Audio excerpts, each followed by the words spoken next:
नाशिक शिक्षण विभाग हादरलाय। नागपूरनंतर आता नाशिकमध्येही शिक्षण क्षेत्रातील मोठा भ्रष्टाचार उघडकीस आला आहे।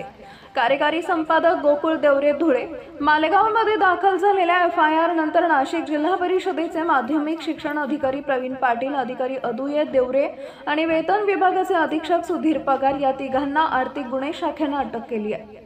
दुपारी चौकशीसाठी बोलावलेले हे अधिकारी रात्री उशिरा आरोपी म्हणून दाखल करण्यात आले आणि त्यानंतर थेट अटक करण्यात आली। न्यायालयाने या तिघांना 13 सप्टेंबरपर्यंत पोलीस कोठडी सुनावली आहे। शिक्षकांच्या नियुक्तीत भ्रष्टाचार झाल्याचा गंभीर आरोप या अधिकाऱ्यांवर आहे।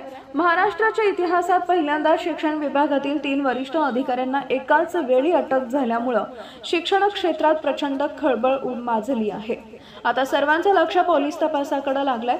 खरंच या प्रकरणामागे आणखी किती मोठा घोटाळा दडलेला आहे हे या तपासातूनच स्पष्ट होणार आहे। पुढे नका जाऊ मागे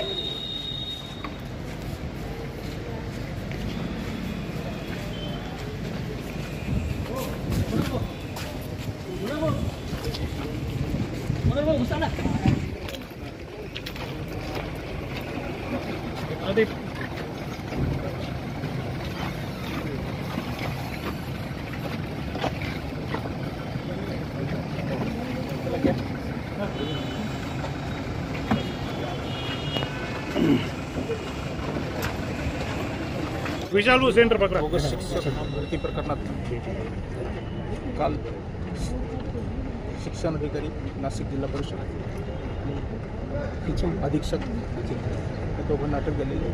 आज त्यांना माननीय न्यायालयासमोर रिमांड कमी हजर केलं असता 13 सप्टेंबरपर्यंत 5 दिवस पोलीस कस्टडी मिळाली। तिघांना मिळाली।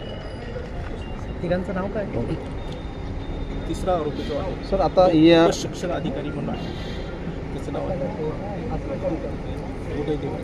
त्याला अन्य एका गुन्ह्यात 13 तारखेपर्यंत कस्टडी। एक आर्थिक गुन्हे शाखेकडे हा तपास आहे आणि एक मोठी व्याप्ती यामुळे जे शिक्षण अधिकाऱ्यांच्यामुळे वाढण्याची शक्यता आहे। नेमकं काय तुम्हाला काय चौकशी चालू तपासात बऱ्याच बाबी उघडकीस येतील, त्या आपण नंतर। यातील बरेच आरोपी आहेत अजून।